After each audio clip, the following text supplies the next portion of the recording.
thought error and competition.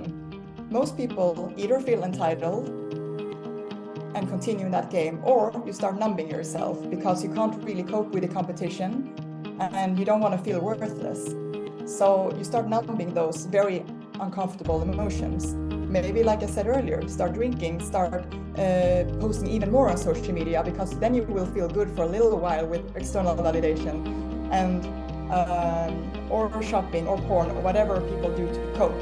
That's a coping mechanism from the real feelings. You're hiding something that is too hard for you to sit with. So hard that you would rather electrocute yourself than sitting in silence and understanding, who am I when no one is watching? What would I be posting today if no one was ever watching? And those kind of existential questions.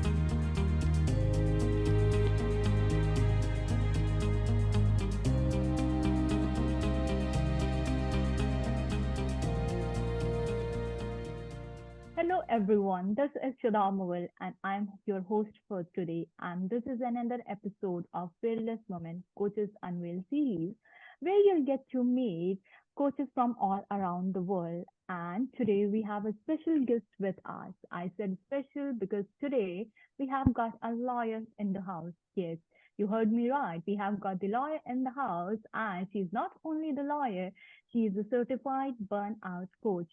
So without further ado, let's welcome Sanna Kulevska. And welcome, Sanna. How are you? Thank you so much. I'm great. Thank you. It's really nice to be here. I'm such a big fan of Fearless Women and all the work you do in it. So I really look forward to our conversation. And how are you doing? I'm doing great. Thank you so much for asking, Sana. And I was looking forward to this conversation because now today I'm excited to learn a lot of things from you. So yes, Sana, would you like to introduce yourself to our audience? Absolutely. I mean, when I get this question, I always think, oh, this is who are you, basically, a big existential question.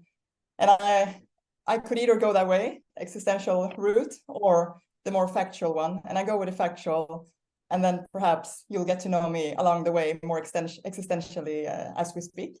So my name is Sanna Kulevska. I'm 35 years old, and I live in the south of Sweden with my partner, Nicholas, husband to be, and our daughter, Flora. She's 1.5 years old. We also have a cat, and we actually have a baby on the way. So I'm sitting here with a pregnant belly right now, and yeah, so it's lovely.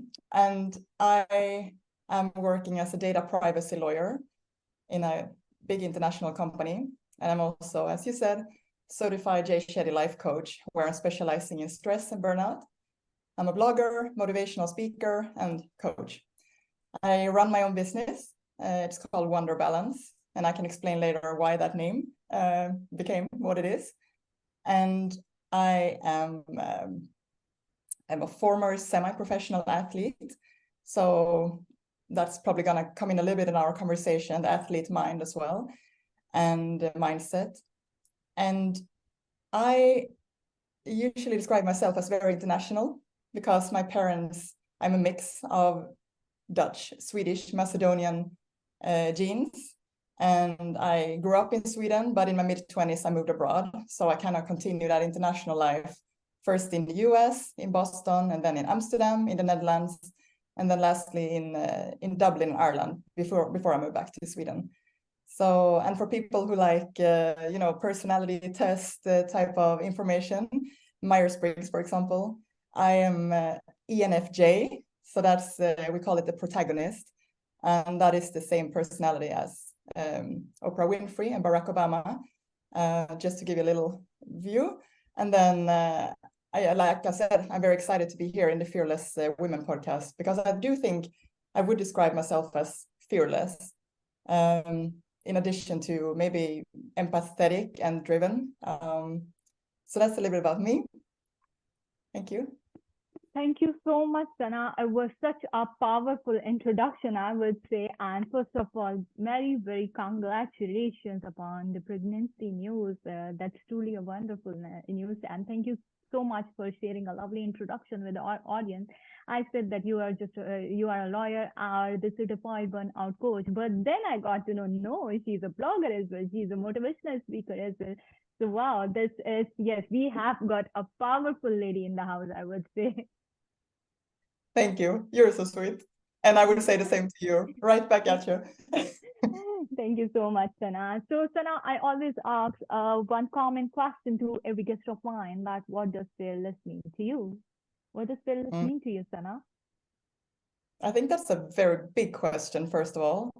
And I really like the word, and I've been thinking a lot about that word. It's been very present in my life in many different occasions. And I would say that fearless to me is definitely not the absence of fear. I think in order to be fearless, you first have to have the awareness of the fact that you do have fear in your body in order to decide to do it anyway. So you have fear, you decide to do it anyway because your why is bigger than your fear. Your purpose is bigger than your fear. So that's how I define fearless. Like you have the presence of fear, but you decide to do it despite the fear. And when you do that, you grow out of your comfort zone, you expand your comfort zone, and you also expand your confidence. And by doing what you fear, you're going to fear less and less and less until you become more fearless.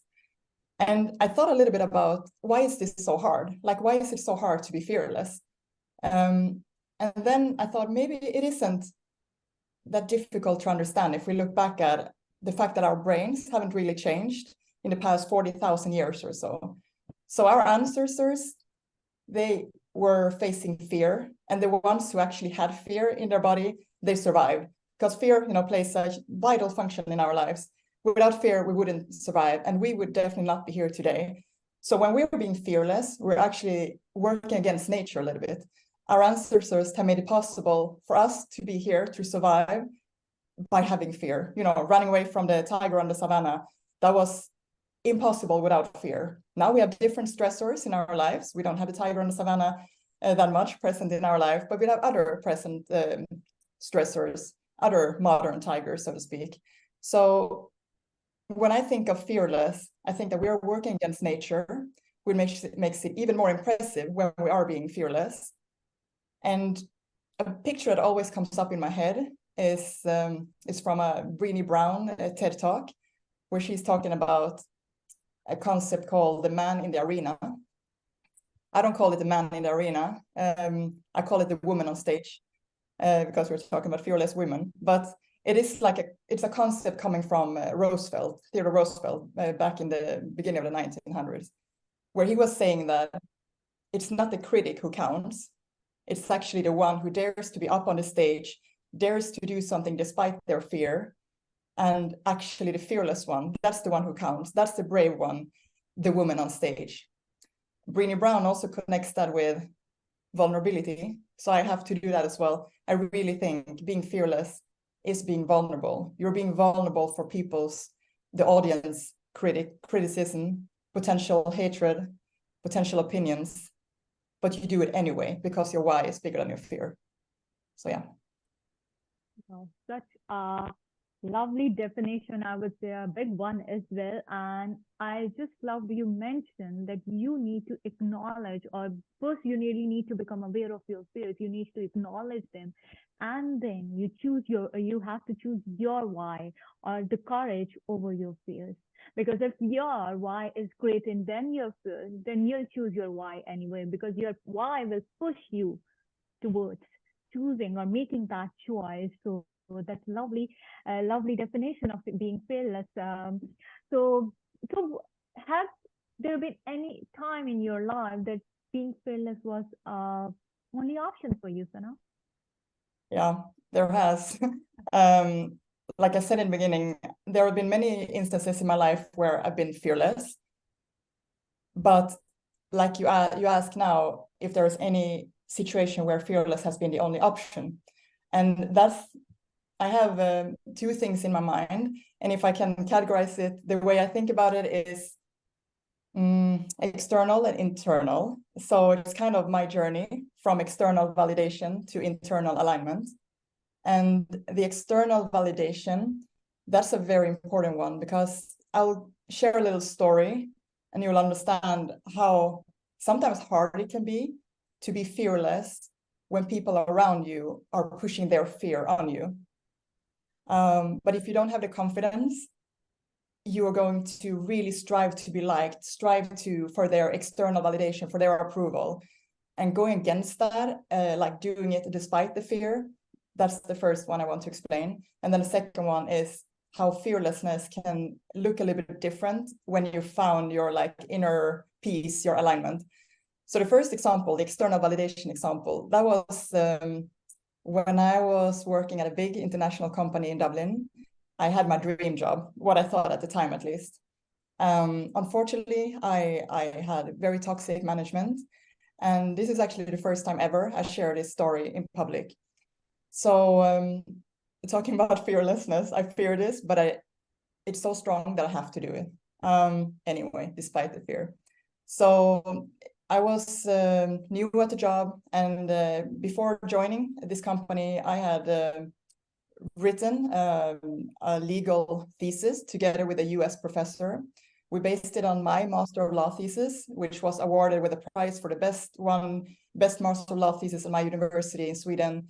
And we used that one in combination with American professors. He's really good, Michael Rostad, and his American approach and my European approach. And it became a very nice piece of legal material. It was the right to be forgotten, it's called. So how you can remove your data from the internet, basically. And it's a global privacy phenomenon. So I had researched this for many years. I felt like I was kind of a topic expert at the time. And when I joined the company, I was also invited to present this thesis at Harvard Law School. We published this in the Harvard Journal of Law and Technology, which is one of the best publications in the world. And I was only 26, 27 years old at the time, a newly graduated lawyer. And I of course, I said yes to the invitation to come to Harvard. And I was very prepared. And my manager at the time, she was not as happy.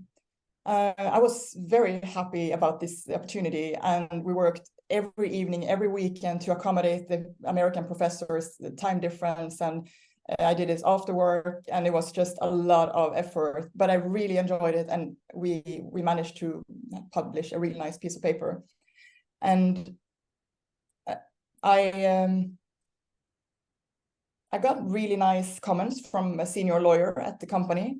He said, Sanna, enjoy this moment. You're going to be a rock star. I feel like a rock star, and you really worked hard for it. So enjoy the moment in the spotlight. My manager, before I took the flight to Boston, she said, instead of wishing me good luck, she said, quote unquote, Sanna, if you fuck this up, both you and I are going to get fired. And then she said, Sanna, this is not your time to shine. And this was a couple of weeks before my first burnout, like complete crash, and I'll share that later as well. I was very emotional, and I kind of really needed her support, but I really didn't get it, as you heard in the comments. So I wanted to reassure that I knew my stuff and she didn't have anything to worry about. So I wrote down 13 pages computer-written material and said to her, I'm going to present this word by word. I promise not to deviate a single word.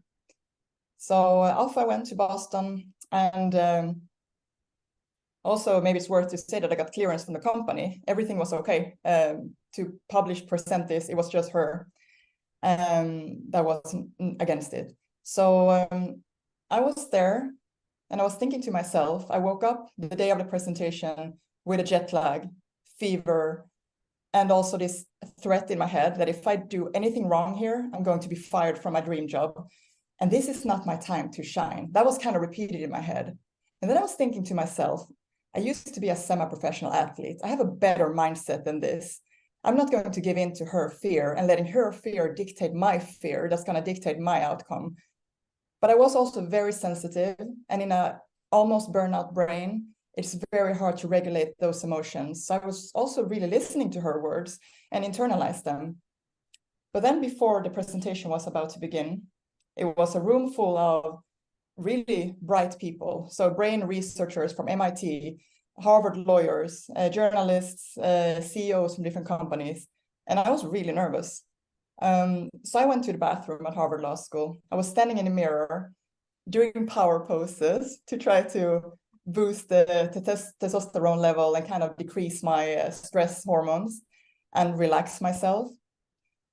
And I also thought to myself, I'm like 26, 27 years old. I'm publishing in one of the best publications in the world, and I worked really hard for this. Isn't this, if not now, when is my time to shine? So I decided in that moment, I put on my kind of game costume, like it was before a handball game, and the kind of mindset of, I'm just going to do this. And that was a moment when I felt like being fearless is my only option here. So I did it, and I really didn't want her fears to become mine. I really wanted to step out of that and also understand that I don't need anyone's approval for doing what I believe is true. My why is bigger than my fear. So the presentation went flawless. I was nervous, but I didn't deviate from this, the manuscript that I had memorized.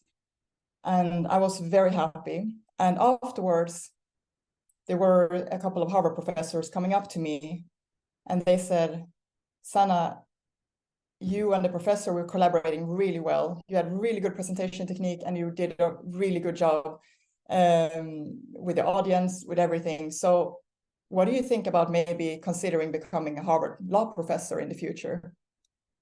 At that moment, I was in a stage in my life where I was craving external validation, like most of us are at some point, and especially maybe also in the legal field in some point. It is a performance profession. But just because I didn't get it from one person doesn't mean that all of me is bad in any way. I did exactly what I was supposed to do. It went brilliantly. And I was thinking about, Shetty, our guru. He said this, you don't have to vibe with 8 billion people. You just have to find your tribe. And after that, I've been focusing on who is in my tribe, and then kind of the rest is out of my control anyway. So that was kind of the example of fearlessness in the external validation part of my life. And then the other example I want to share now is shorter and more present. So the Harvard example was a couple of years ago, and this one is now. So the internal alignment is where I'm now, from external validation to internal alignment. And it's been a long journey in between, and I'll share that also later. But internal alignment is when I decided that I've gone through these 2 burnouts that I'm going to share about. And I have so much to share. I've gone through 4 years of sick leave, 100% off from work, and then divided into 2 burnouts. And then after that, 2 more years to slowly increase my workload from 0 to 100. It's been a really long journey of mental illness. I've gone through stress course, sleep course, pain rehab, stress rehab, 175 doctor and therapy visits in total, 10 days meditation retreat in the rainforest of New Zealand, lots of introspection, lots of meditation, lots of pain to get to the insights that I have right now. And now I really want to share this with people. I really want to share for people who are stressed, but also even more burnout, that there is hope. There is hope to get out of mental illness. There is hope to find, a 2.0 version of yourself that is more aligned with who you're actually supposed to be. And that is my fearlessness right now. Sharing my story has been something I wanted to do for so many years, but I didn't dare to, because that also meant losing the facade, the perfectionism, the image of what I thought people thought of me. But when I realized this, what one of our coach supervisors said to me in the program, he said, Sanna, for every second you're not sharing your story, you might be depriving someone to be helped by your words. So I thought, okay, this is not for me. I need to set my ego aside, my fears, in order to help someone who can actually be helped and inspired by my bravery in setting those superficial things aside. That's been a really, really hard one and a very hard thing to do, because it felt like previously I've been very driven by, I call it the 3 Ps: performance, prestige, perfection. And perfection is where you don't show your flaws. And by doing this, it felt like I was showing a lot of flaws. I'm sharing my inner thoughts and my very struggling journey. But I think I'm also sharing hope. So I chose that my why was bigger than my fears. And my why is to help high performers find, create a life with balance, purpose, and confidence. And to stop the stress before they hit the wall, or to come out even stronger after burnout, raise up to their 2.0 version of themselves. So that's more the internal fearlessness I'm sharing. Okay, that was beautiful. I just love what you said about the external validation thing, that how your manager said to you, now it's not the time for you to shine, and then you really, what did you do at that point? You got aware that these are not my fears, these are her fears that she is projecting over me, and at this point in time I need to make a choice. I need to make a choice that, do I really need to listen to what she's saying, or do I need to choose what is best for me? The fear will always be there, but at that point in time, if you wouldn't have chosen what's right for you, or if you wouldn't have recognized that this is not something that is coming from the internal means, but the external, it's the external noise that was, I would say, becoming an obstacle in your way, or in the way of your perfect performance during this speech. So that was lovely, because you discerned that thing right at the right time. So that was lovely. And you also talked about the internal alignment, that how you have been through the 2 burnouts and 4 years of mental illness and everything. And I'm really sorry to have heard about your story. In fact, I haven't really heard about your story, but the other day I was listening to another interview of yours. So somehow I am aware of your story as well, that how hard it would have been for you during all these years. And I can say that you are truly a fearless woman, Sana. And thank you so much for sharing your story with our audience. So Sana, you talked about that you experienced 2 burnout sessions, burnout phases in your life, and then now you are a certified burnout coach as well. So I'm really excited, or I'm really inquisitive to know about your journey, that how that it really happened, why you really chose that burnout coaching, or what really brought you into this coaching field. Because I can see that we can connect the dots over here. Wow, 2 burnouts, now a certified burnout coach. So would you like to share your journey with us, that what really brought you into the coaching field? Yeah, absolutely. And sometimes, things come to us. We don't choose them intentionally. And when they come to us, we just have to do it. I've had a few of these moments in my life, and becoming a coach has been one of these. It spoke to me. And the way I got there was, I think, slowly throughout life. When I was young, I was always reading at home, and my parents had a lot of books on personal development and psychology, because it was a part of my mom's university education. So I was exposed to that kind of literature. And then also a little bit later, I understood that friends usually came to me when they needed to talk to someone, and they knew that I would listen without judgment and also be very curious. Sometimes I would come with advice if they wanted it, sometimes not. Sometimes people actually just need someone to listen, and we've learned that also in coaching, how powerful it is. So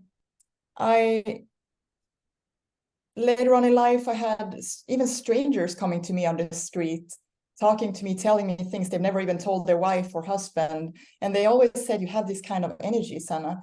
You have this energy that makes me trust you instantly. And I didn't know what it was, and I didn't know how to use it in any way more than being a good listener or someone they could talk to. Later on in my legal career, I've been using it in business. I've been thinking, this is a soft skill. I can't put it on my CV, but I can read people easily. I can feel energies easily. I can read environments and kind of adapt accordingly, or I can mediate between people because I see the underlying need in every person. They don't express it, but I feel it. And I call it sometimes the sixth sense or witch power, but it's been really useful. So I wanted to use it in different ways. If this is a quality that people recognize in me and I start liking it, maybe I can actually help people by using this skill. So I thought about the coaching, and the coaching came to me when I was at this 10 days meditation retreat in the rainforest. And in order for me, like I got there, but I had a long break from meditation before that. Because when I was a kid, my mom gave me this cassette tape player that I put in the freestyle, and then I listened to recordings, and it was meditation exercises and visualization exercises. And those were really powerful. It felt like I was going into another world, the inner world of me. I call it the other side. So I visited this other side frequently when I was a kid. I thought it was very interesting. But then when career, school, grades became important, these 3 Ps, performance, prestige, perfection, became more important, so to speak. I needed to deliver results. I was always up in my head, thinking, doing, and I've kind of lost connection with my body, the feeling mode, the being mode that I was accessing very easily when I was a kid in the other side. Now I lost touch with that, and it was almost like these mental muscles had diminished in size. I went into law school, and it was also high performers, elitist environment, and so on. The jobs that followed I had amazing opportunities, big international law firms, and then this cyber law research center at Harvard Law School. Before I was even 30, I also had Google, Adidas, and IKEA on my CV, big international companies, and also a lot of stress and pressure. But my mind was wired like that because I've been trained that way. The thoughts, the emotions, and behavior are linked. So if we think performance, prestige, perfection for many times, we're going to feel that way, and we're going to create a result that leads to that outcome as well. So when I burned out the first time, I was completely disconnected from my body. My mind was up in performance mode. My body was not even feeling anything. I was very good at pushing myself, and I didn't feel that I was doing it. It was just the new default. I had become doing as opposed to feeling. And on the 4th of July, 2016, I crashed.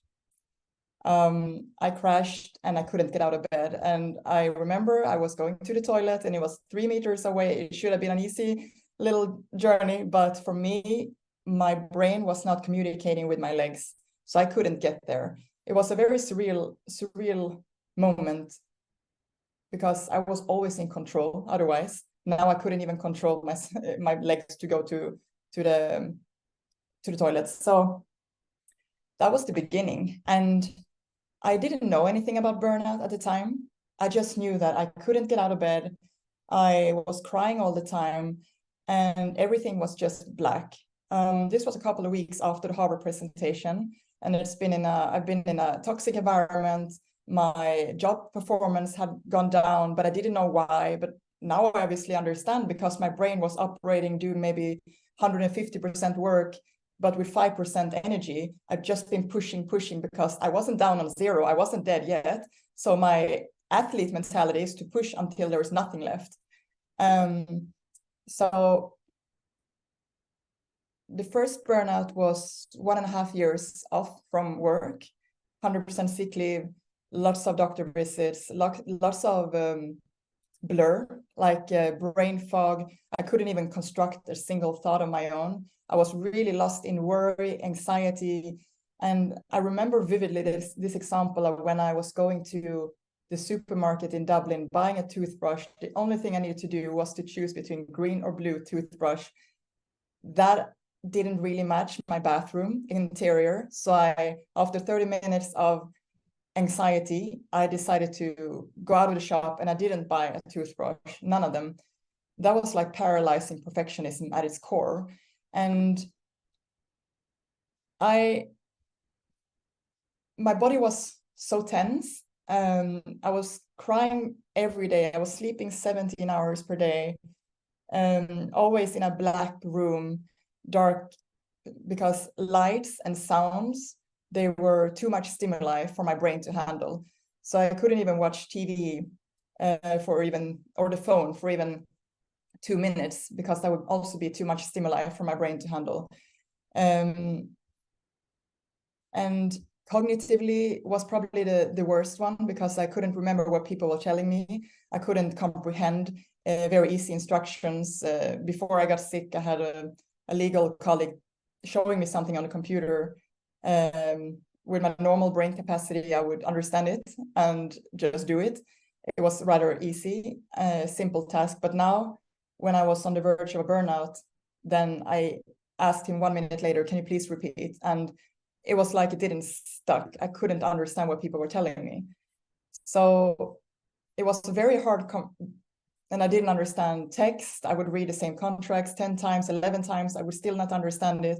A very tricky situation for a lawyer, because my whole identity was tied to understanding things,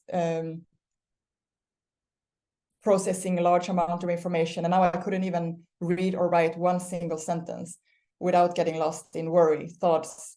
So I became clinically depressed and had anxiety for almost everything. I was indecisive, and it was very, very difficult for me to take even the smallest of decisions. In my body, I had a lot of ache. So heart-wise, I had a heart ache, stomach ache, and then an old injury from my handball, my athlete's time, came back. So I was very, I had a lot of pain. So many days I could only lay in bed, take very strong pain medication. It was just a very, very dark period. So then I've been asking myself, did this come as like many researchers, they explain, and they say that these symptoms of a burnout are very similar to the ones in a stroke. So when I read that, I really understood that, okay, the symptoms I have are very similar to the ones in a stroke. Some people die instead of seeking help for burnout. And in statistics, I've read that many women are burned out. Is it because they are having some kind of pressure in their life that is leading to that? Or is it because they are in the statistics because they actually seek for help? While many men, they rather die from a heart attack or a stroke than seeking help for mental illness. So it could go many different ways. I read different studies on that. So I would say that I basically went from being this stressed out, high achieving lawyer to and semi-professional athlete to a complete crash, 4 years on 100% sick leave, and to start living this, I would say, wonderful life in balance. And I call it that I've gone from stressed to blessed, from living after the 3 Ps, performance, prestige, perfection, to go more into living after purpose, but also the 3 Bs. And that is, I call it balance, beauty, B. So when we live in balance, we're able to see the beauty around us that we otherwise miss when we're being too stressed. And that will allow us to just be present in the present moment, in the here and now. Because I also realized that if life only happens in the here and now, so if you miss life, if you're missing the here and now, you're actually missing life. And I also promised to share this why the name WonderBalance of my business. And do you want to hear it? So, I mean, maybe it's good to talk for the audience to know how we categorize or describe burnout. Actually, I checked the WHO's definition of a burnout, and burnout in Sweden is a medical condition. In other countries, it's not. It's not a medical diagnosis. The first time I was burnout, I got the diagnosis general anxiety disorder instead of burnout. But the second time I was burnout was in Sweden, where they actually do have this diagnosis, burnout syndrome. So it was easy for the doctors to see that I had all the symptoms. You need to have them for at least 6 months and so on. But the World Health Organization say that burnout is a syndrome conceptualized as resulting from chronic workplace stress that has not been successfully managed. It's characterized by 3 dimensions: feelings of energy depletion or exhaustion, increased mental distance from one's job, or feelings of negativism or cynicism related to one's job, and reduced professional efficiency. So that is their definition. And as I said, it's not a medical condition, but they call it an occupational phenomenon. And then my burnout journey, it continued. So it happened one time. Then I got out of the first burnout. I passed the privacy law exam and I thought, okay, cognitively, I'm back on track. I do remember things again, because previously for a couple of years, I didn't remember not even the name of my best friend, or what people told me 1 minute ago. So I felt good. I applied and I got a better position, higher position, moved back to Sweden and started a new job. At the time, one of my best friends died of cancer. I had a long distance relationship, a new job. Yeah,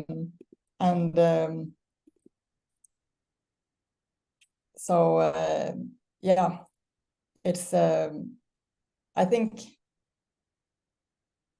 I would stop there because I have a lot to say about this, but I think people can read on my blog if you're curious about the whole journey. But the name WonderBalance came from just people in my life telling me that you've always been such a Wonder Woman. And I wonder what that was. They said you always do everything in perfection. And for me, yeah, I didn't feel like that. It was just my default. I was in performance mode all the time. But I think the past couple of years of returning from these 2 burnouts have truly helped me rethinking where I feel purpose and what kind of life I want to come back to. And I don't want to come back to the same kind of Wonder Woman. That's what I call Sanna 1.0. Instead, I want to come back to more balance, like raise up to upgrade to Sanna 2.0. And that's a person who knows that my worth is not depending on what I do, it's rather who I am.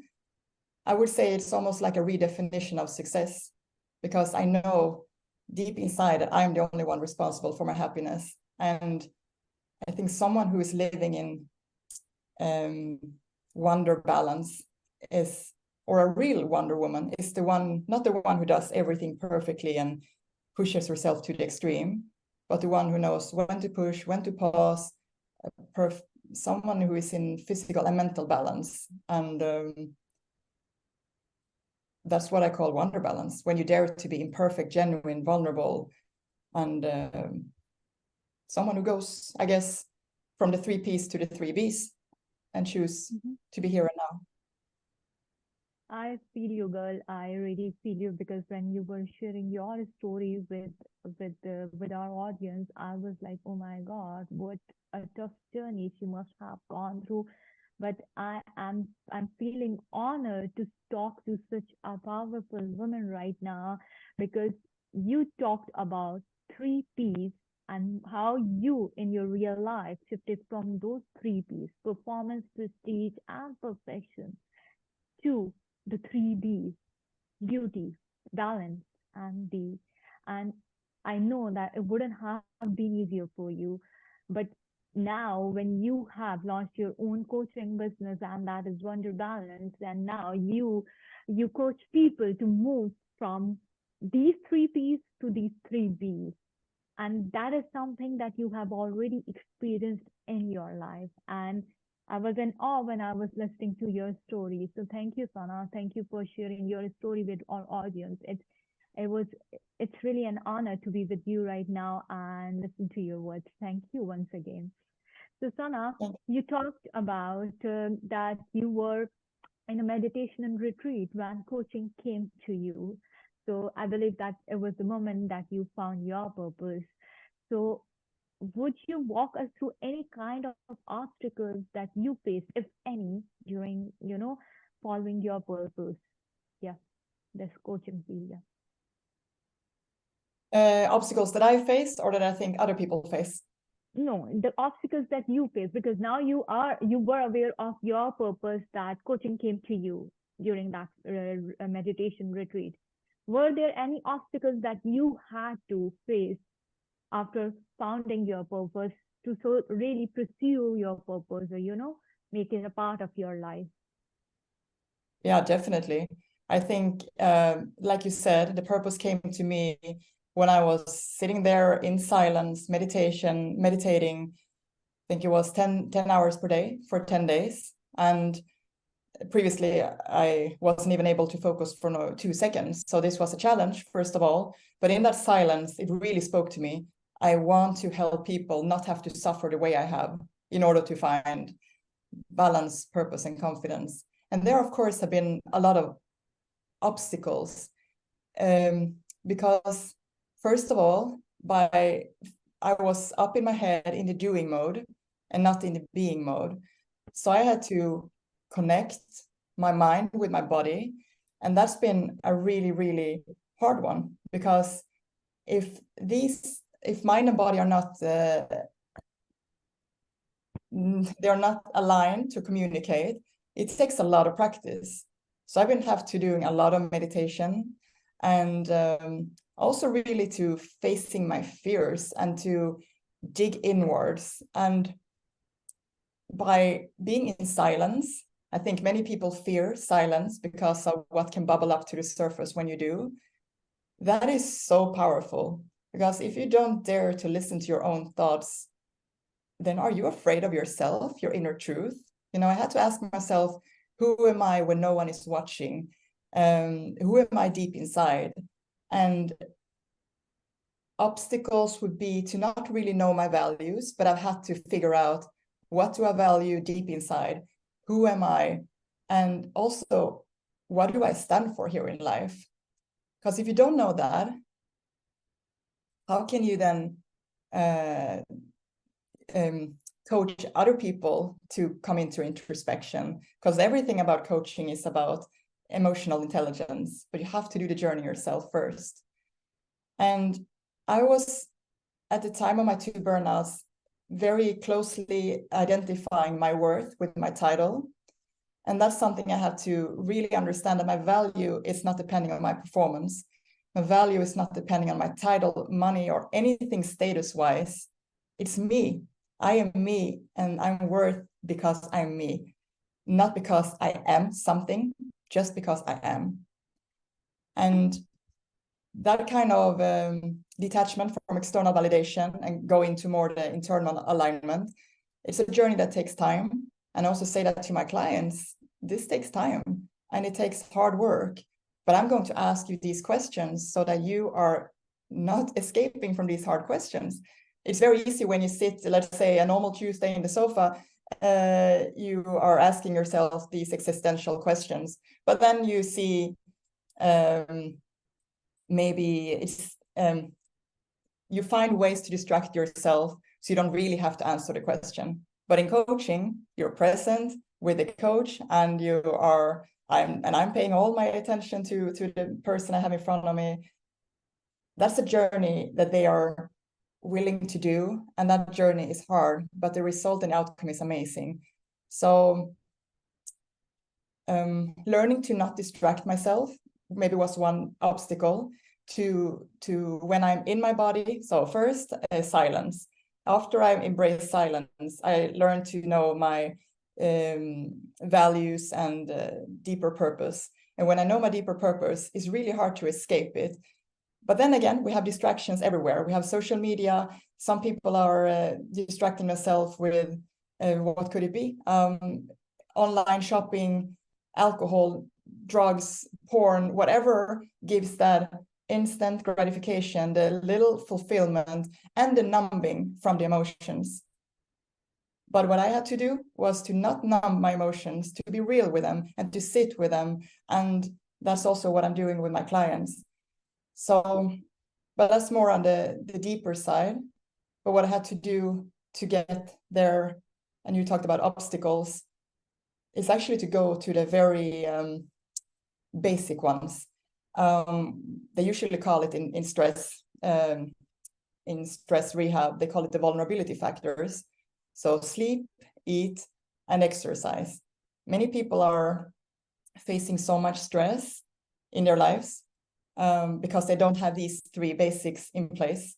So you know when you don't sleep so well, you have a night of bad sleep for some reason, then you're going to wake up and feel most likely a little bit more agitated, a little bit more not really sharp in your head, and the thoughts and the words might not come to you as easily. But if you do take care of sleep, that's the first step, and how you eat and how you exercise, then we can talk about all the stressors in your life. But these are the basics. I usually ask my clients if they've covered these, because if they don't sleep well, that's another issue. We can work on that first. Then we go to your stressors. And then maybe I have many ideas and many things that I want to share, but I'm gonna try to keep it short, because I think many people are thinking that they can just work their way out of things. And I was definitely guilty of this as well. If you have been programmed, conditioned throughout life, that you can just perform more. And if you face a challenge, the way you overcome it is by doing more, doing better, excelling, and you push your way out of it. That's been working wonderfully throughout life, probably in career and with other challenges. But when it comes to a burnout, like I was really deep down in the dark hole, I really had to do the opposite. I can't push myself out of a burnout, because a burnout requires rest. And I think that's an obstacle I had to face. And I think many other women or people in the same situation need to understand that doing less when you're facing a burnout is leading to faster recovery, not doing more, not performing your way out of a burnout. So there's been many things, but I want to mention these. Okay, thank you so much, Sanna. And it's shocking for me right now when you share that your purpose found you in during that meditation retreat, and we share a similar journey, because my purpose found me when I was sitting on my meditation mat with my eyes closed, and I was in a deeper state of meditation. And in that moment, I realized that I need to share this wisdom with the world. And similar thing happened to you during your meditation retreat. So wow, it was amazing. And you shared your obstacles with us. Quite time and again, you are telling us that how this burnout has really affected your life, and not only once, twice, right? But most of the time, people don't even know what burnout is. You have really given a burnout definition, but this is something that people will take it on an intellectual level. So why it is important for our audience or the people who are listening to know about burnout, to know that what basically burnout is, because as you said, in Sweden it's a mental condition, it's an illness, but here in Pakistan it's not. So why it is important to raise awareness regarding this specific topic of burnout, and how to really become aware if that one is suffering from this condition, burnout. So yeah. That's a very good question. Why you need to raise awareness and how you can reach awareness. I think it's very interesting that you just mentioned that in Pakistan, it's not a medical condition. In Sweden, it is. Because that also helps the patient, so me in this case, to understand that what I'm telling you is not just in my head. This is actually a recognized medical diagnosis. They take you seriously. But when I was in Dublin, it felt like I had to work in headwind actually against the doctors. And I had to but I am actually feeling bad. Can't you see this? And they put another diagnosis on me because they were lacking the real one. So I think it's very important to talk about these things, to raise awareness where people are. So like podcasts like these on social media, because people are on social media, and TED Talks and so on, but also maybe to educate managers. Because if we continue having workplaces that are where the culture is glamorized in busyness, where it's glamorized to stay long hours, where it's glamorized to go to work even if you're sick, you're telling your employees that it's your work is more important than your health.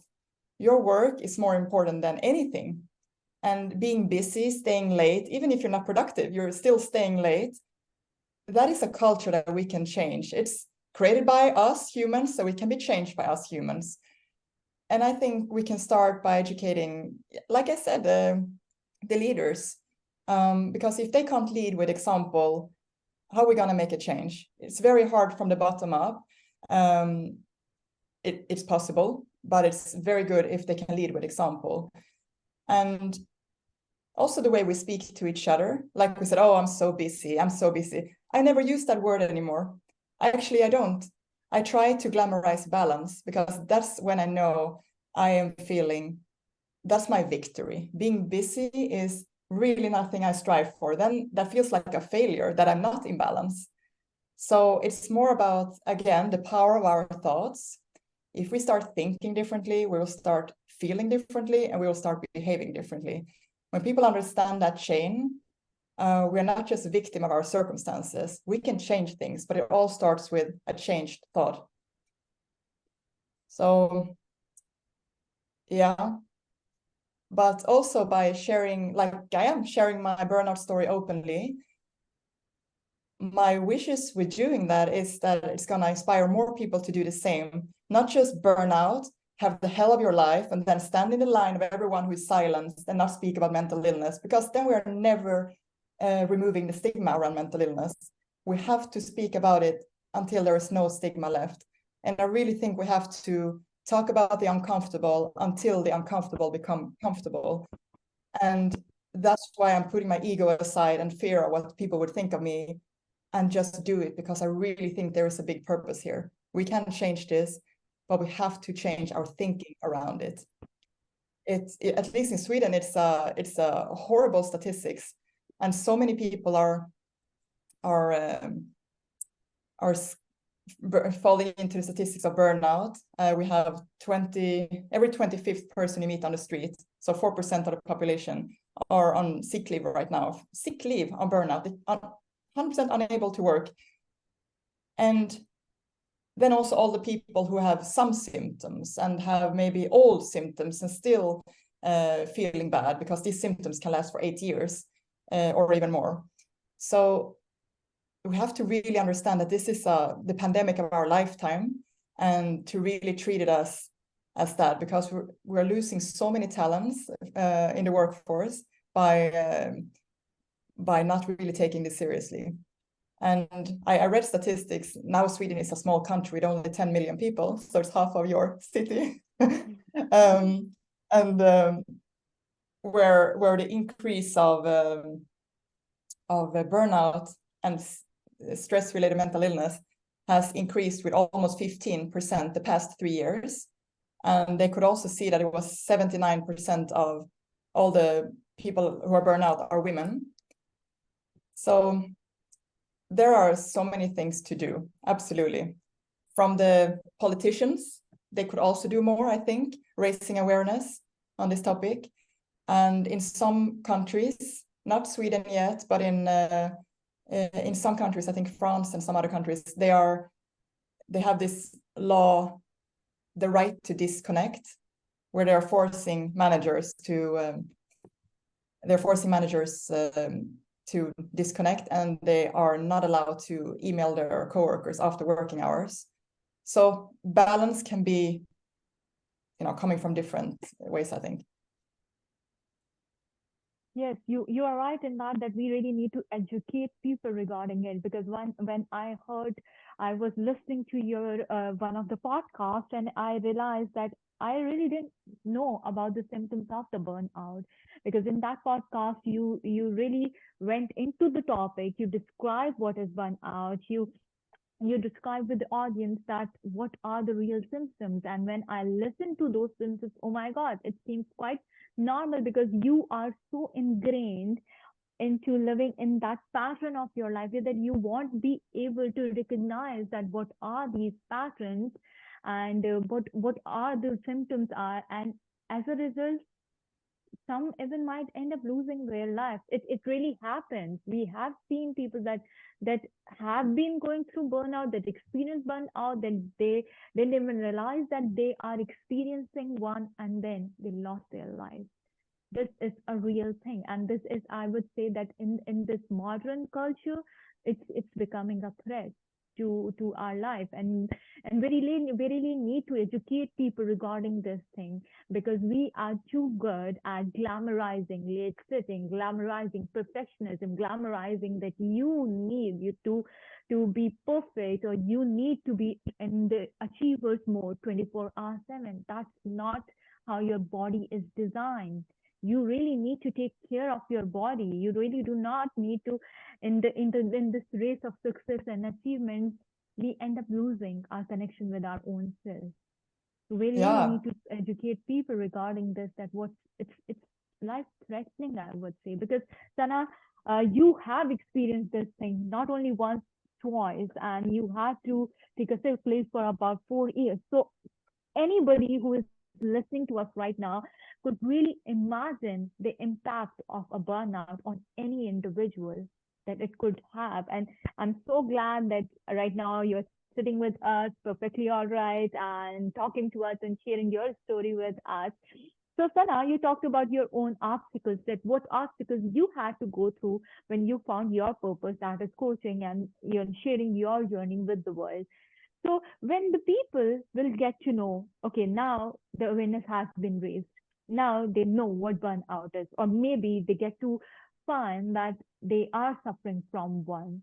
So what obstacles could be there? Maybe you can share few that you have experienced, or other people in your life who have been suffering from burnout have experienced.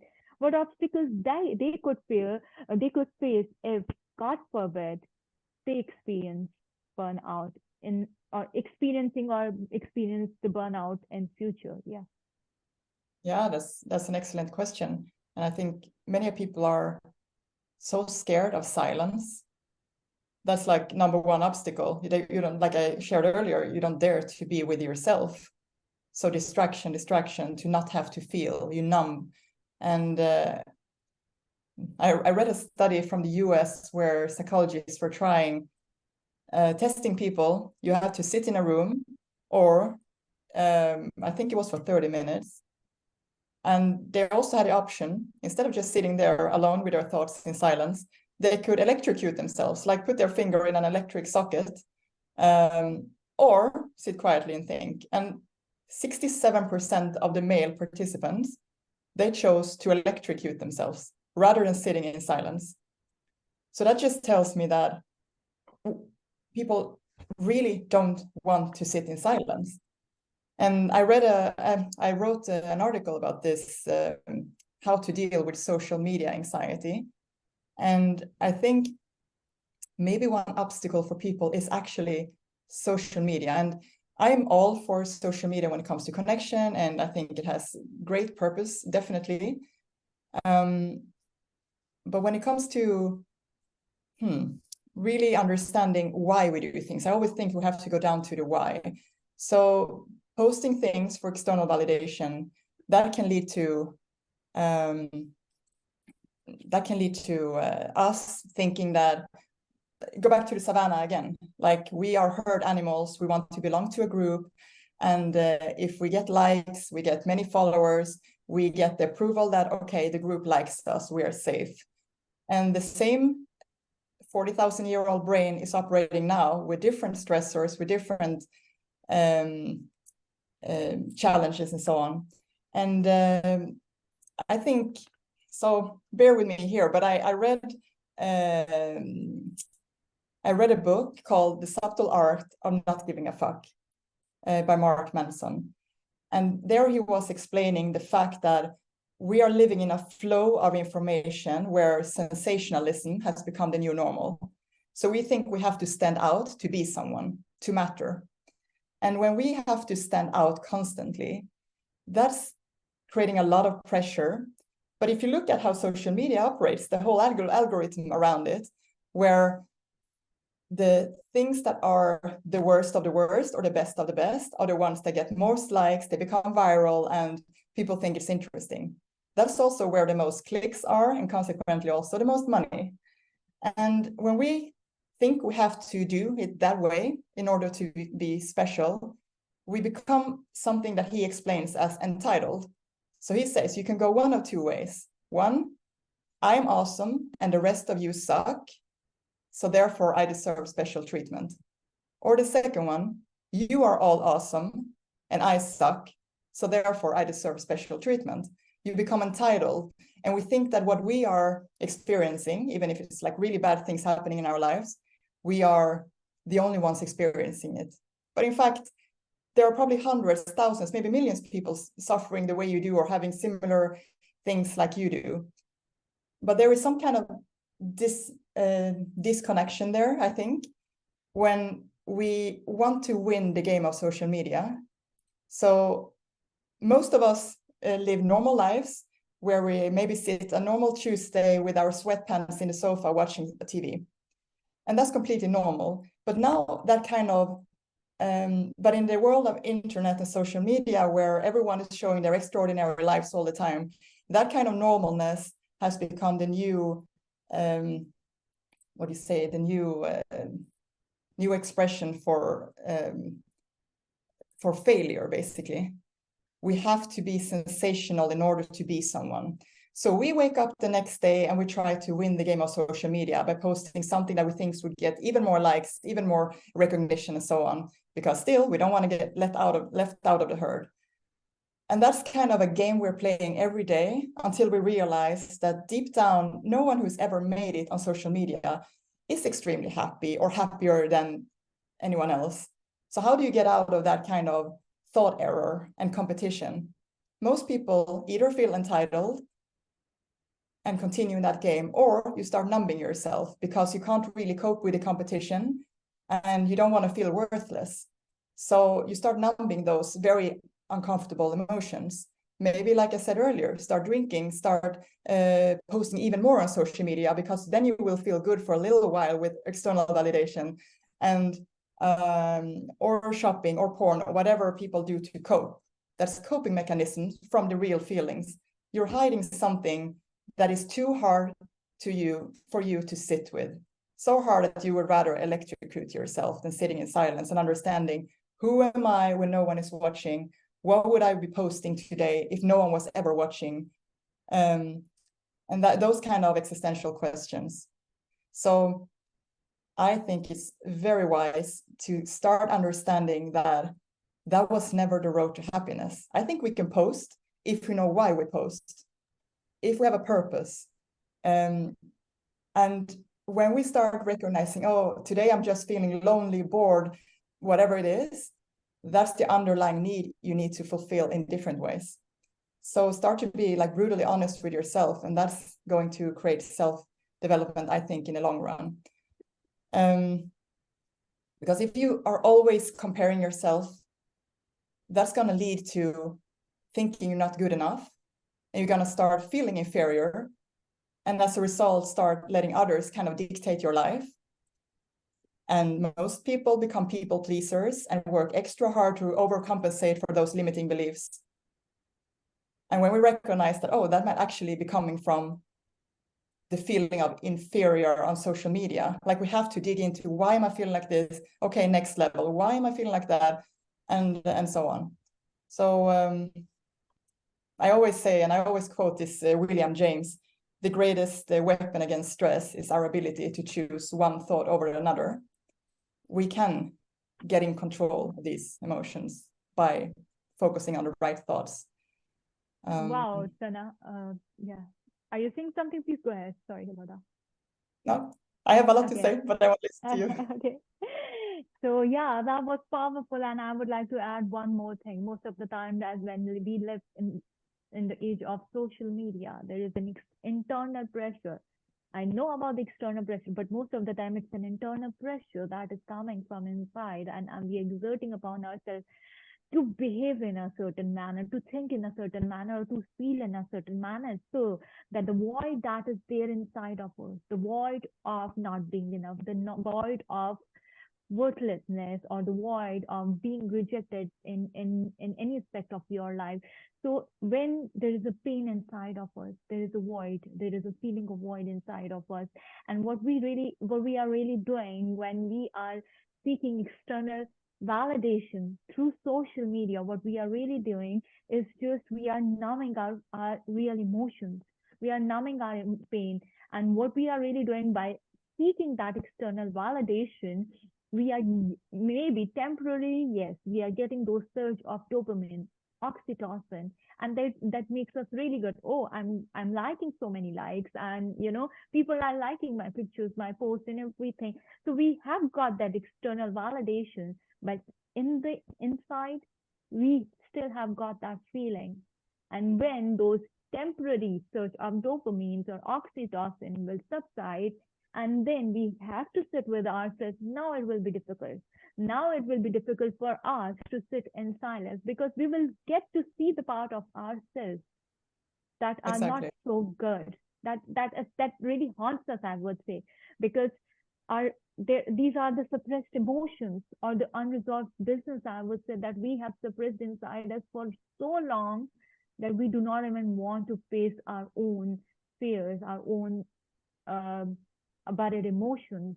And that's why we are afraid of sitting with us in silence. And that's why I always see most of the people I met, they run away from meditation. Why? Because when you'll be sitting in meditation, you get to see the part of yourself that are not so good. And your first instinct would be, oh my God, this is not something that I would like to experience, because now you need to see the truth. Most of us are really, really numbing our truth. We do not really want to know our truth. It might give us pain. It will definitely give us pain if we are running away from that. So, yes, then now, since we have covered about the obstacles, what obstacles are, how to raise awareness and obstacles around burnout people could face, God forbid, if they are experiencing burnout. So what could be the strategies to get out of this thing? I mean, you have experienced it twice, and what strategies you have used in your own life that you would like to suggest it to our audiences? Well, it's been many years in the making. And I just want to add to our previous point about social media. I think when everyone is striving towards living exceptional, to be exceptional, then by definition, no one would be exceptional. So we have to also think about what we're striving towards. I have so much to say about this, and that could be a separate podcast. But if any listeners are curious, I do have a post on my website, and it's called How to Deal with Social Media Anxiety, where I'm discussing these points and why it's so difficult for us to find happiness in the mundane, seemingly boring life, a normal Tuesday on the sofa in your sweatpants. How hard it is for us to feel happiness in the seemingly mundane life, because we are bombarded with so many sensational impressions, and that kind of distance is what is creating the feeling of worthlessness, the feeling that we want to numb. So but I hope through my coaching also that the clients would start feeling happiness in the small things in life, like helping a friend, smelling the flowers in the spring, and to see the beauty in the small things in life. Because everyone who has made it on social media probably understood that that was never really the road to internal happiness anyway. So yeah, and then to your question about strategies, yeah. There are many. I'll mention a few that has helped me a lot, and I can also maybe help the listeners if they're very stressed or even facing burnout. And I think in some countries also burnout is used casually. In Sweden, as we said, it's a medical diagnosis, but in some countries people just say, oh, I'm burned out, like synonym to stress. But here you have to have had these symptoms for 6 months in order to even call it a burnout. So I talk about stress and burnout here, and can apply whatever suits, you know. But I always, every time I wake up in the morning, I think about an energy bucket, a bucket of energy, and thinking about how do I feel today? How much energy do I have in my body? I don't think about time. How much time do I have to do certain things? I always think about energy. Go down in my body. So a couple of minutes of a body scanning. How do I feel today? And sometimes I wake up with 100% energy, but most days not. Even if it's the start of the day, I can wake up with 80, 75% energy because the night was challenging in some ways, or the evening before has set its mark in the nightmares. You know, life is complex. The brain is working when we're sleeping. So the sleep might be affected by different stressors in life.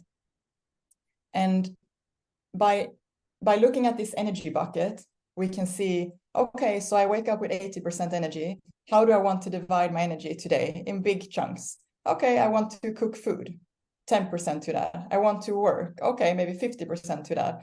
And then maybe want to play with my child, 10% to that. That makes you really think about your priorities. What is really important for you today to spend your energy on? And then when you have maybe someone at work, or you meet in the traffic or on the bus or whatever you are, who you are not agreeing with for some reason, then you might think to yourself, do I really want to spend my precious energy on this person, on this situation? You start really evaluating, is this really what I want to spend my energy on? So especially now after 2 burnouts, I'm very, very careful in how I protect my energy and see where it leaks. So I try to keep my home organized, for example, my closet organized, because when I have organization like that, it's less visual clutter, and I can focus on what's truly important. Setting boundaries is a very tricky one, but very, very, very important one. And how do you do that? That is by first understanding, first sit in silence, then understanding where do I want to put my focus? So what is my my purpose in life? My purpose with everything. And when you set boundaries, you're telling yourself that you are important too. Not everyone else, but you matters as well. And also, I think it's a very selfless act to set boundaries. Many people think it's selfish. I think it's selfless, because if you really want to help other people, you want to show up as the whole you, 100% you, if possible. And if you haven't thought about your own mental wellness, what you need, your priorities, your boundaries, then you might be coming to another person with 50% of yourself, and you're not really helping them. So I always think you have to focus on yourself first, and then you can be there for other people who need you. I think that we have to start thinking about that all emotions are okay. That's a strategy, that's a way of thinking, reframing, not just the good ones, but to really, I don't say good or bad, but helpful and unhelpful thoughts. And to not just, because I could give you all the examples here of meditate and these things that are, I call it surface level stress release strategies, and they are really good, don't get me wrong. I do them, I meditate, and I try to be mindful and everything in my activities. But I really think that what is going to last, the sustainable change, is actually to see where the real stressors are and dare to deal with them. Because if we always do the surface level quick fix things, we're going to, it's almost like when we said the dopamine kick of posting something on social media, and don't get me wrong, I think it's amazing to post on social media if you have a purpose, or shopping online and so on without purpose. That's just to make you feel good for a while. You can do the same with stress release, quick fixes, and they are amazing. Like go for a walk, eat healthy, and try to be present in your present activity without thinking about other things. That's amazing things. But to be sustainable, we have to think about what is actually stressing me out here. For example, why is it difficult for me to set boundaries? That could be, let's say, at work. You have a manager who is, I have a great manager right now, but let's say you have a manager who is not understanding at all of your situation, putting too much workload on, and then you're just being stressed. You're being stressed because, oh, I can't deal with this. It's too much work. But what is actually the real issue here? Is it the workload? Can you do something about it? And then you start asking why, until you maybe reach the layer that I'm afraid of conflicts. I can't say no. And why are you afraid of conflicts? You might be a people pleaser because throughout life, you've been conditioned to do things to matter, to do things to be someone, and that your performance, your worth as a person has been based on your performance. Of course, you're going to continue performing because that's how you get love. And you want to be liked because you're afraid of what's going to happen if you are left out of the herd. So you start people pleasing and have a hard time setting boundaries. Okay, so here we have the stressor. The stressor is people pleasing, and maybe that's origins in low self-esteem. Let's work with that. So the real issue is not the workload. It's actually low self-esteem because you don't speak up about the workload, because you're afraid of losing love and not being someone unless you perform, excel. So yeah. That would be amazing. And I just love your analogy about the energy bucket, that every day you ask yourself this question, then how much energy that I have got right now. Because to be very honest with you, there are two things that are extreme powerful resources in your life. One is time and another is energy. You need to be very mindful using both of them, and that is something that I would like to add in the question of strategies, is that you really need to become mindful where you are putting these two resources, the energy and the time. Because if you are putting these two resources into something that is not really serving you in the longer run, then it is something that you need to really analyze and talk about it. Maybe not to the others, but to yourself. Is it really important for me to do that? If not, then just let it go. Yes, Sanna, and before we proceed further towards the last segment of our podcast, I would like to ask one more question to you, and that is, could you please share a success journey of your client that has seen a positive change in their life after being coached by you? Yeah, absolutely. I coach many people who have had success, and it's beautiful every time I see it. There is one that stuck in my head because it was a very challenging start and a successful ending. And this is a woman who is in her mid-30s, very aware, very caring, actually, she has some emotional intelligence already from start. And we started off with, or maybe I can explain a little bit more, financial stress, work-related stress, inability to say no, like I just described the example of too much workload. Really wanted to find the love of her life, but some kind of self-confidence issues underlying. So I, instead of just doing the surface level work of stress reduction, because she was on the verge of a burnout, she had it before, and she knew some symptoms and I could recognize them right away, but I didn't go that route.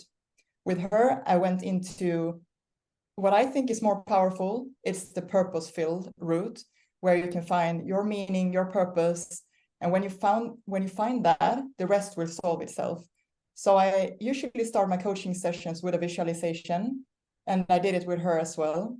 Do you want me to? I'm not gonna. Yeah, I'll just describe it briefly. Okay. And so it's basically to picture yourself on a road, and there could be sunshine, mountains, beautiful things, whatever at the end of the road. The road goes up and down like life goes up and down.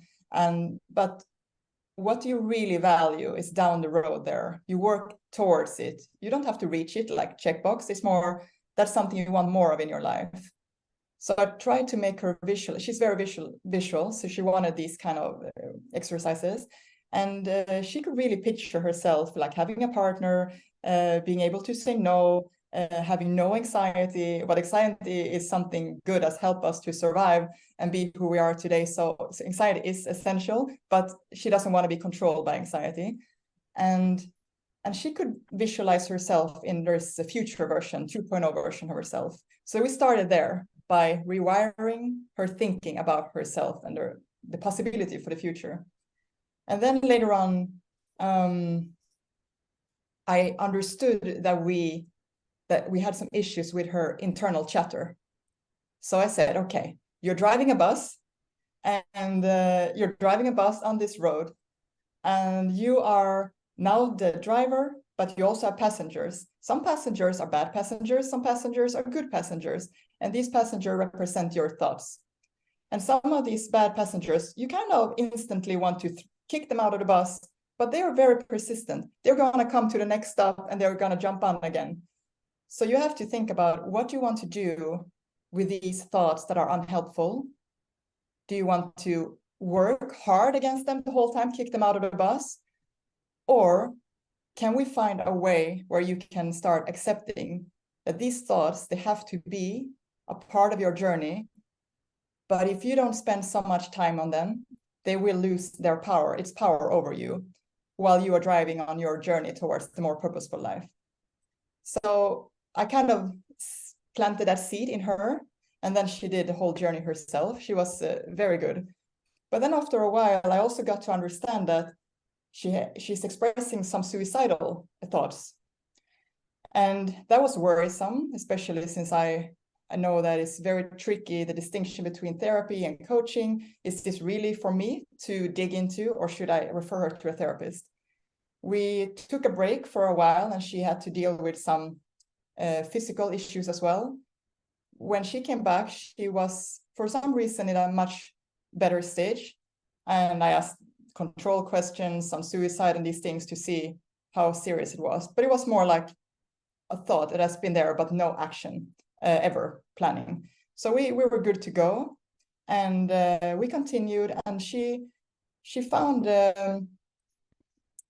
purpose. She actually met the love of her life.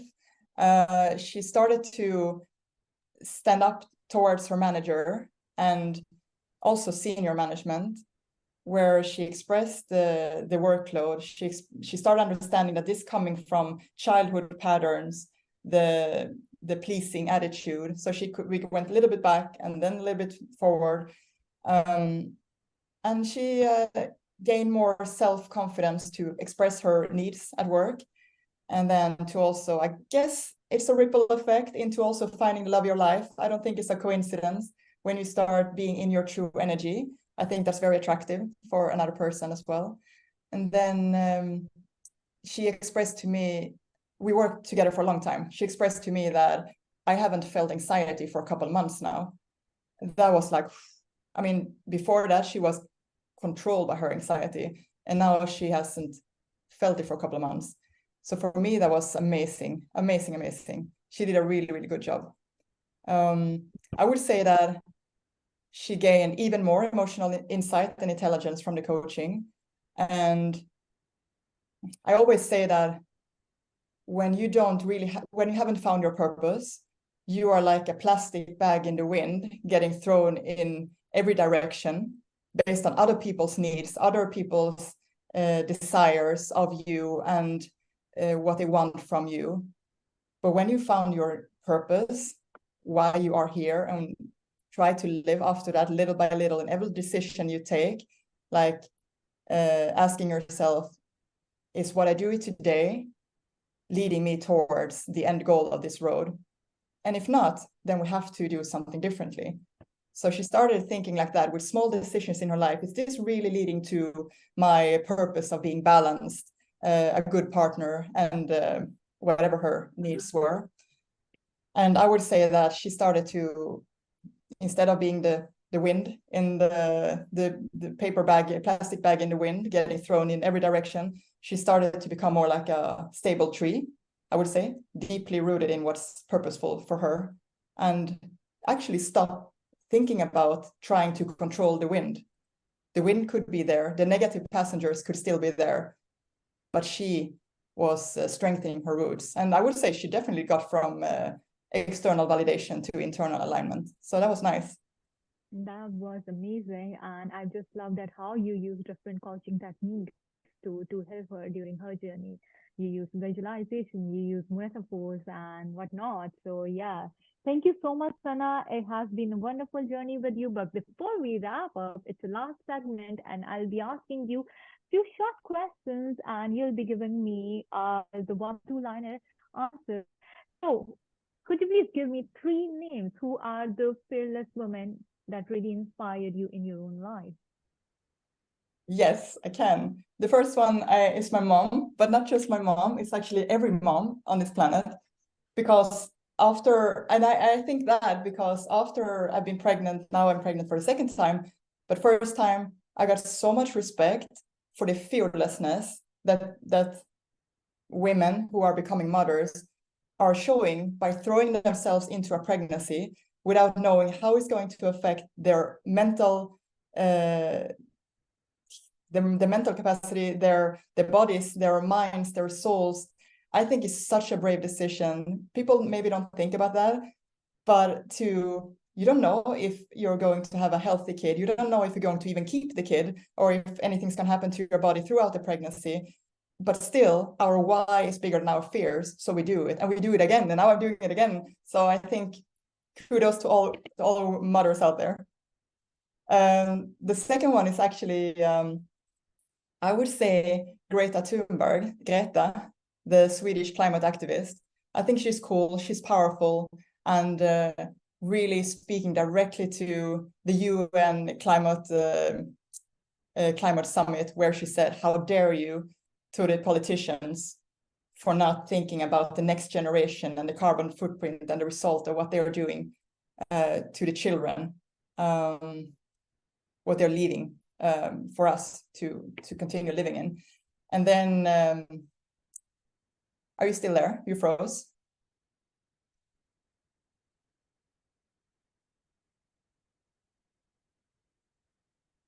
Yes, you're back. And then after Greta, I would say Malala, that you probably know, in Pakistan. I think she was amazing, an activist for women and children to have the right to education, and how she was even surviving the Taliban who tried to shoot her, and then she got the Nobel Peace Prize when she was 17. I think that's the definition of being fearless and believing in something so much that, again, your why is bigger than your fear.